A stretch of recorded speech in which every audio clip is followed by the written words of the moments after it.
Hello guys, welcome to celebrity town. आज मैं आपको फिर से एक्सप्लेन करने वाली हूँ लेटेस्ट रिलीज मूवी, जो कि एक साउथ इंडियन मूवी है। और फिल्म के अंदर हमें साउथ के सुपरस्टार थलापति विजय नजर आए हैं। फिल्म का नाम है the greatest of all time, और इन शॉर्ट में फिल्म का नाम है द गोट। चलिए स्टार्ट करते हैं मूवी की एक्सप्लेनेशन वीडियो। बट आप वीडियो स्टार्ट करने से पहले प्लीज वीडियो को लाइक कर दीजिए, चैनल को सब्सक्राइब कर दीजिए, ताकि मेरे चैनल की और ऐसी वीडियोस आपको मिलती रहे। तो चलिए स्टार्ट करते हैं मूवी की एक्सप्लेनेशन। और आपको बता दें फ्रेंड्स कि इस मूवी को हिंदी में भी काफी अच्छा रिस्पांस मिला है। तो चलिए स्टार्ट करते हैं अपना एक्सप्लेनेशन वीडियो। फिल्म के शुरुआत के अंदर हमें रेगिस्तान के अंदर एक ट्रेन जाती हुई दिखाई देती है। इस ट्रेन के अंदर न्यूक्लियर वेपन्स होते हैं, तो कुछ टेररिस्ट होते हैं, और इन्हें पकड़ने के लिए हम एंटी टेररिस्ट के ग्रुप के हेलीकॉप्टर को देखते हैं। और जो टेररिस्ट का ग्रुप होता है, उसका जो हेड होता है वो मेनन होता है, और यही इन सभी सारी चीजों को ऑपरेट करता है। और यहाँ हम देखते हैं कि इसने एक साइंटिस्ट को पकड़ लिया है ताकि अपने न्यूक्लियर वेपन्स का टेस्ट करा सके। फिर हम देखते हैं कि वो साइंटिस्ट उस वेपन्स को चेक कर लेता है, पर इन लोगों को शक हो जाता है कि ये कोई और है, क्योंकि वो वॉइस चेंज कर बात करता है। फिर हमें पता चलता है कि ये और कोई नहीं बल्कि फेस टीम का ही एक ऑफिसर होते हैं, जो कि हमारे विजय थलापति होता है। और इस फिल्म के अंदर ये गांधी का रोल प्ले कर रहे होते हैं। फिर क्या होता है, ये अकेले होते हैं इन सभी टेररिस्ट के बीच में, और इन सभी से अकेले ही भिड़ जाते हैं। काफी अच्छे एक्शन सीन्स दिखाए जाते हैं, जैसे कि हमें मिशन इम्पॉसिबल में देखने को मिलते हैं। तो फिर हम देखते हैं कि ये जो टेररिस्ट होते हैं, ये इनके हेलीकॉप्टर के ऊपर गोलियां चलाते हैं। तो हेलीकॉप्टर से भी फायरिंग होती है, जिससे कि ट्रेन की पीछे वाली जो बोगी होती है उसमें आग लग जाती है। वैसे तो ये इनका एक साइलेंट और सीक्रेट मिशन होता है, क्योंकि इन लोगों को न्यूक्लियर वेपन्स जो होते हैं वो लेने होते हैं, और मेमन को भी उठाना होता है। बट बग्गी में आग लगने की वजह से ये पूरा ओपन हो जाता है। तो वहीं हम देखते हैं कि ट्रेन के अंदर 2-3 और ऑफिसर्स होते हैं, जो भी टेररिस्ट को मार गिराते हैं। और मेनन जो होता है वो उधर से भाग निकलता है, और धीरे धीरे आग जो होती है वो इंजन तक पहुंचने वाली होती है। कभी भी ये ट्रेन विस्फोट हो सकती है। सारे जो टीम मेंबर्स होते हैं वो हेलीकॉप्टर में चले जाते हैं, बट लास्ट में गांधी बचता है, जो कि उस न्यूक्लियर वेपन को लेकर और उस विस्फोट के होने से पहले ही वहां से कूद जाता है। और उधर फंसा रहता है मेनन, और सबको लगता है कि ट्रेन के साथ मेनन भी जलकर मर गया है। तभी हमें इधर गांधी की वाइफ को दिखाया जाता है, जो कि हॉस्पिटल में एडमिट है, क्योंकि इनको एक बेबी होने वाला है। और इनका पहले से ही एक बच्चा होता है, जो कि 5 साल का होता है। और इनके इस 5 साल के बेटे का नाम जीवन होता है। और ये एक हैप्पी फैमिली होती है। बट जो गांधी होता है उसे हमेशा से एक बेटी चाहिए होती है। और यहाँ जो गांधी होता है बड़े बड़े टेररिस्ट से लड़ जाता है, बट वो यहाँ पर सिर्फ और सिर्फ अपनी वाइफ अनु से डरता है।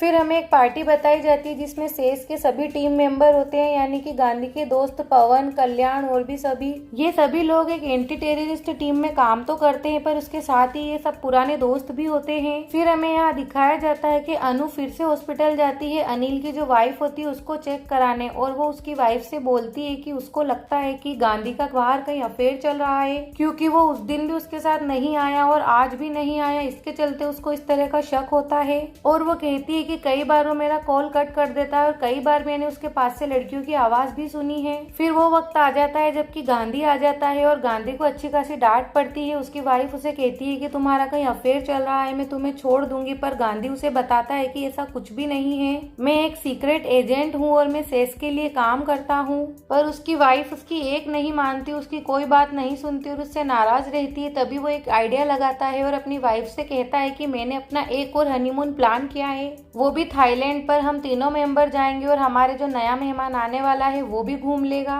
फिर उसकी वाइफ झट से मान जाती है और वो सब रेडी होने लगते हैं घूमने जाने के लिए। तभी जो गांधी के दोस्त होते हैं वो उसको समझाते हैं कि तुम एक मिशन पर जाने वाले हो और तुम वहाँ अपनी फैमिली को लेकर जा रहे हो, ये खतरनाक हो सकता है। पर गांधी कहता है कि उन्हें कुछ नहीं होगा, मैं उनके साथ हूँ। इसके बाद हमें बताया जाता है कि वो लोग थाईलैंड में पहुंच जाते हैं, बहुत मजे करते हैं, अपने बीवी बच्चों के साथ एंजॉय करता है। दिन तो निकल जाता है। फिर रात को आता है उसे सर का एक कॉल और वो कहते हैं कि मिशन ऑन है। इसके बाद हम देखते हैं कि गांधी जाता है सीधा एक क्लब में, जहाँ पर कि उसको एक सीक्रेट कोड चुराना होता है। और गांधी ये काम बहुत आसानी से करता है, जाता है विंडो तोड़ता है, कोड चुराकर पैराशूट से एकदम उड़ जाता है, मानो उसके लिए बाएं हाथ का खेल था। और वहां पर सभी लोगों ने उसका फेस देख लिया था, जिसके चलते आगे दिक्कत आने वाली थी। और गांधी का तो ये आदत ही थी कि वो हर जगह अपना कोई ना कोई छाप छोड़कर जाता था। फिर हमें बताते हैं कि एक दिन जब ये मार्केट में घूम रहे होते, कुछ गुंडे गांधी के पीछे पड़ जाते हैं। फिर गांधी अपने बीवी बच्चों को एक टैक्सी में बिठाता है, पर इन लोगों ने टैक्सी ड्राइवर को पहले ही शूट कर दिया होता है। फिर गांधी खुद ही टैक्सी में बैठता है और टैक्सी को भगाता है, और इसके पीछे वो लोग भी होते हैं जो कि गांधी को मारना चाहते हैं। और यहीं पर गांधी की वाइफ का लेबर पेन भी स्टार्ट हो जाता है।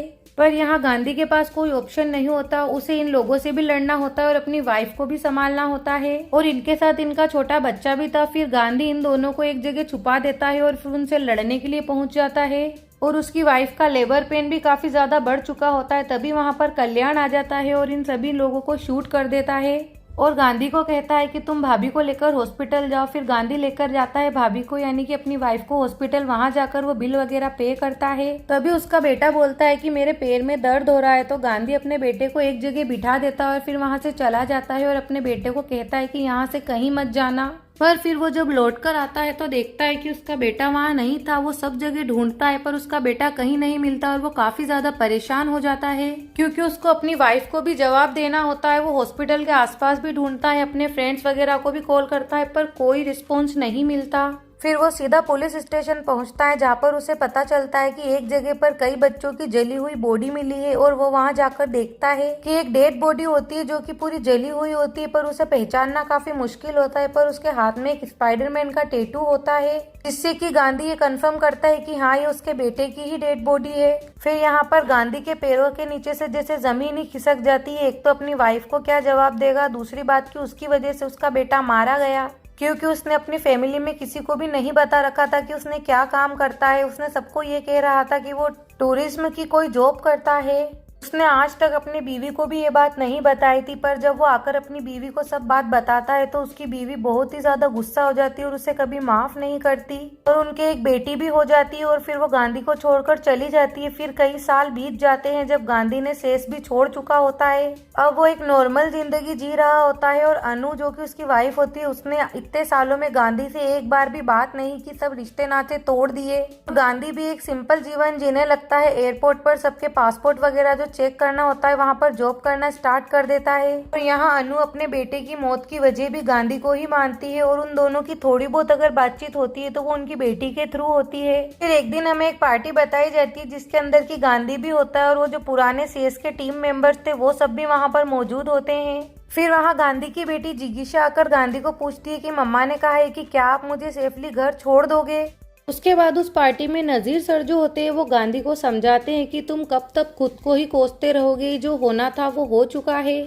हमारे मॉस्को वाले ऑफिस में अभी तुमको ये सब ही करना है और हम ये जानते हैं कि तुम अब ऐसा कोई मिशन नहीं करोगे, तो इसीलिए तुम ये सब करने लगे हो, पासपोर्ट वगैरह बनाना, और ये तुम्हारा जॉब भी हमने ही लगवाया है। अभी हम देखते हैं कि उधर रशिया में लोगों को लगता है कि इंडियंस से उनको खतरा है और वो उसे कहता है कि तुम जाओ डिप्लोमेसी के लोगों से मिलो। तभी कल्याण भी कहता है कि हाँ तुम जाओ, तुम्हारा पुराना एक्सपीरियंस है। फिर उन लोगों के बहुत रिक्वेस्ट करने के बाद गांधी मान जाता है और मॉस्को चला जाता है और वहाँ वीडियो कॉल के थ्रू अपनी बेटी को सब कुछ दिखाता है। फिर हम देखते हैं कि रशियन लोग जगह जगह पर हंगामा करते हैं इंडियन एम्बेसी को लेकर, पर गांधी जो होता है वो कोशिश करता है कि इन सबको हैंडल करे, पर नहीं हो पाता है क्योंकि इंडियन एम्बेसी के ऊपर ही हमला हो जाता है। तभी वहाँ गांधी सबको समझाने की कोशिश करता है पर कोई नहीं मानता, तो वो खुद भी वहाँ फाइट करने लगता है। तभी वहाँ एक लड़का होता है जो कि गांधी से फाइट करने लगता है और गांधी को कड़ी टक्कर देता है वो लड़का, और फिर उन दोनों के अंदर हैंड टू हैंड फाइटिंग होती है। तभी उस लड़के का चेहरे का मास्क हट जाता है और गांधी देखता है कि वो लड़का होता है जो सेम टू सेम उसी की तरह दिखाई देता है, और वो लड़का भी मानो गांधी को कंटिन्यू घूर रहा होता है कि ये कौन है जो सेम टू सेम मेरे जैसा दिखाई दे रहा है। फिर गांधी को कुछ देर के लिए विजन आता है कि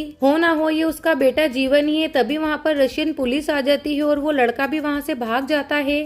फिर इसके बाद जो गांधी होता है वो अपने टीम मेंबर्स को ये बोलता है कि वो लड़का कौन था, ये इन्फॉर्मेशन निकालो, पर उसके जो टीम मेंबर्स इन्फॉर्मेशन निकालते उससे पहले ही वो लड़का खुद गांधी से कांटेक्ट करता है और अपना पीछा करने के लिए उसको मजबूर कर देता है और उसे एक खुली जगह पर मिलने के लिए बुलाता है और उससे कहता है कि मुझे ऐसा लगता है कि आप मेरे पापा हो, मैंने बहुत वक्त पहले आपको देखा था, मेरी यादें धुंधली हो चुकी हैं, पर मैं जानता हूँ कि आप ही मेरे पापा हो। तब गांधी उसे कहता है और बहुत रोता है, अपने आप को पीटता है कि तुम इतने वक्त कहाँ से कहाँ गायब थे। फिर वो अपने बेटे से कहता है कि तुम इतने वक्त से कहाँ थे, सामने क्यों नहीं आए, तुम्हें क्या पता है कि तुम्हारी माँ ने और मैंने इतने वक्त से क्या कुछ सहा है। फिर वो कहता है कि तू हमारे साथ इंडिया चल, तुझे कुछ नहीं होगा। पर तभी उसका बेटा जीवन कहता है कि मैं फैजल गैंग के लिए काम करता हूँ और वो लोग मुझे नहीं छोड़ेंगे और वो लोग इतने खतरनाक हैं कि वो आपको भी नहीं छोड़ेंगे, आपको भी मार डालेंगे। तभी गांधी बोलता है कि तेरे पापा से खतरनाक कोई नहीं है, तू मेरे साथ चल। तभी हम देखते हैं कि इनके ऊपर फायरिंग होती है और ये फायरिंग इनके ऊपर फजल गैंग वालों ने ही कराई होती है। तभी ये दोनों बाइक पर बैठकर निकल जाते हैं और उनका डटकर सामना करते हैं। गांधी आगे बैठकर बाइक भगाता है तो उसका बेटा जीवन पीछे से फायरिंग करता है और यहाँ पर काफी अच्छे एक्शन सीन्स दिखाए जाते हैं। फिर हम देखते हैं कि जैसे तैसे इन सभी का पासपोर्ट बन जाता है और इन सभी को इंडिया पहुंचा दिया जाता है। फिर यहाँ हम देखते हैं कि ये दोनों इंडिया जाने के बाद सीधे जाते हैं अनु के घर पर और अनु अपने बेटे को देख एकदम रो पड़ती है। फिर यहाँ पर वो गांधी को भी माफ कर देती है और धीरे धीरे इनके बीच सब कुछ ठीक होने लगता है। ये लोग खुशी खुशी रहने लगते हैं। तभी हमें दिखाया जाता है कि अजहर जो कि गांधी को कॉल करता है, बहुत टाइम से इनके साथ कुछ गड़बड़ हो रही थी इसलिए वो गांधी को कॉल कर कर कहता है कि मुझे तुमसे कुछ मिलकर कुछ बताना है। और ये अजहर की जो कॉल होती है ट्रैक हो रही होती है। तभी वहाँ पर एक हेलमेट पहने हुए एक लड़का पहुँच जाता है और फिर ये अजहर के ऊपर अटैक करने लगता है, मानो अजहर से इसे कुछ एविडेंस लेने हो। इसके बाद वहाँ पर गांधी की एंट्री होती है। अजहर से भिड़ने से पहले इसे गांधी से निपटना होता है और अजहर को बचाने की गांधी पूरी कोशिश करता है और उससे अच्छा खासा युद्ध यानी कि घमासान फाइटिंग करता है। और उस लड़के की स्किल्स काफी अच्छी होती है, वो गांधी को बराबर से टक्कर देता है और अपना हेलमेट भी नहीं हटाता है। गांधी और अजहर बहुत कोशिश करते उसका चेहरा देखने की, पर वो नहीं देख पाते और लाख कोशिश करने के बाद भी वो जो हेलमेट वाला लड़का होता है वो गांधी को एक मेट्रो की ट्रेन की विंडो पर फेंक देता है, जिससे कि गांधी के सर पर कांच लग जाता है और उससे उसको कुछ दिखाई नहीं देता, यानी कि धुंधला धुंधला कुछ चक्कर जैसा दिखाई देता है। अभी वो लड़का अपनी जेब से चाकू निकाल के नजीर का गला काट देता है और गांधी कुछ भी नहीं कर पाता। फिर वो लड़का मेट्रो से निकलकर चला जाता है और अपनी ड्रेस चेंज कर रहा होता है। तभी हम देखते हैं कि वो और कोई नहीं बल्कि गांधी का बेटा जीवन ही होता है।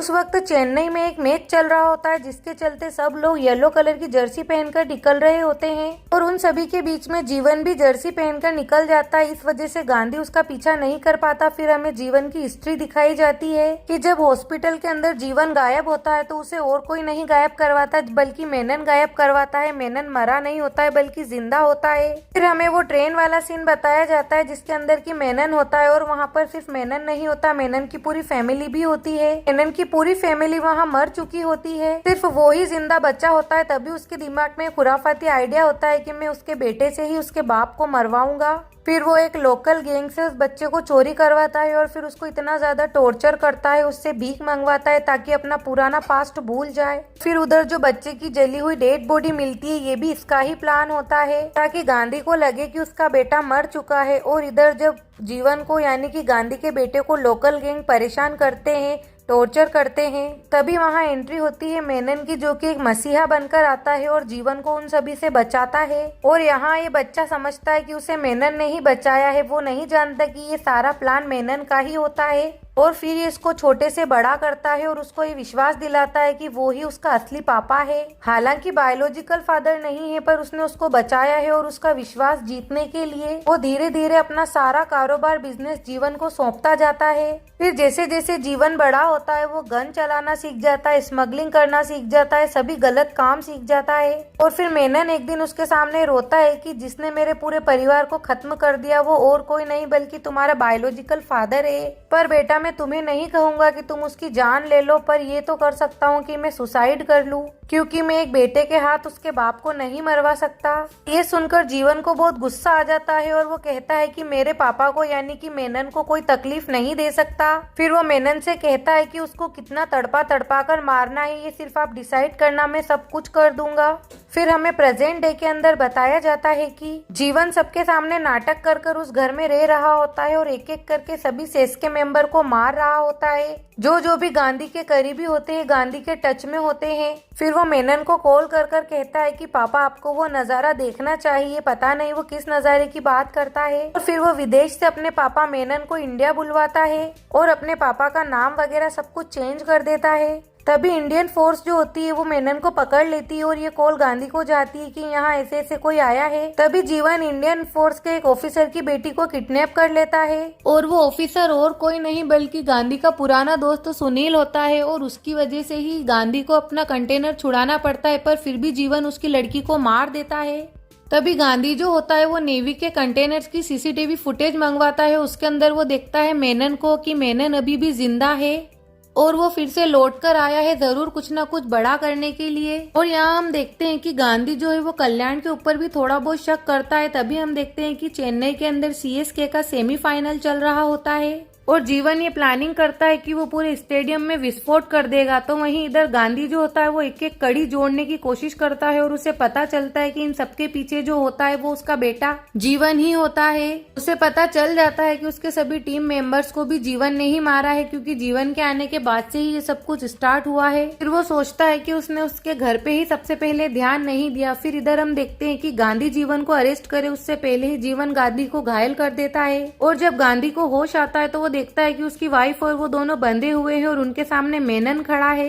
और मेनन कहता है कि तुझे देखना है कि अब तेरा बेटा जीवन क्या करने वाला है, वो तुझसे बहुत नफरत करता है। तभी गांधी मुस्कुराता है और कहता है कि मैंने तुझसे भी 2 कदम आगे का कुछ सोच रखा है। असलियत में तूने मेरा पीछा नहीं किया, बल्कि मैंने तुझे पीछा करने दिया है अपना प्लान बताने के लिए, और मैं अब तेरा पूरा प्लान जान चुका हूँ। तभी हम देखते हैं कि सेस की टीम उधर अटैक कर देती है मेनन को पकड़ने के लिए। अभी जीवन जो होता है वो सिक्योरिटी चेम्बर का एक्सिस ले लेता है और सभी को मार देता है। सारे एक्सिस उसी के ही पास होते हैं। फिर उधर गांधी पहुंचता है मेनन के साथ, उसके सर पर बंदूक तान देता है और उसे 2-3 थप्पड़ भी लगाता है। तभी वहाँ जीवन भी ये सब कुछ देखता है पर कुछ कर नहीं पाता। तभी मेनन कहता है कि बेटा अपना मकसद मत भूलना, मैंने इसके लिए बहुत कुछ किया है। फिर हम देखते हैं कि जीवन ने ठान लिया होता है कि वो पूरे स्टेडियम को आज उड़ा देगा, और उसका ये करने से पहले ही वहाँ गांधी पहुंच जाता है और उनमें अच्छी खासी फाइटिंग होती है। गांधी बहुत कोशिश करता है अपने बेटे को समझाने की कि तुम ये सब कुछ छोड़कर लौट आओ, हम तुम्हें एक मौका जरूर देंगे। पर मानो जीवन तो बिल्कुल पागल ही हो चुका था। मेनन ने उसे जो जो समझाया था वो सब उसके ऊपर हावी हो चुका था और यहाँ वो सभी को मारना चाहता है। पर गांधी ऐसा नहीं होने देता, क्योंकि वो एक ऑफिसर होता है। अगर वो सिर्फ पापा होता तो फिर पापा की साइड सोचता, पर वो यहाँ एक ऑफिसर की तरह सोचता है और अपने ही बेटे को शूट कर कर मार देता है। और इसी के साथ ये फिल्म यहीं पर खत्म हो जाती है। तो गाइज ये थी आपके लिए लेटेस्ट रिलीज मूवी थलापति विजय की गोट द गोट, यानी कि the greatest of all time. अगर ये एक्सप्लेनेशन वीडियो आपको अच्छी लगी हो तो प्लीज वीडियो को लाइक कर देना, चैनल को भी जरूर सब्सक्राइब कर लेना और मुझे कमेंट सेक्शन में जाकर जरूर बताना कि नेक्स्ट कौन सी एक्सप्लेनेशन वीडियो आप देखना चाहते हैं।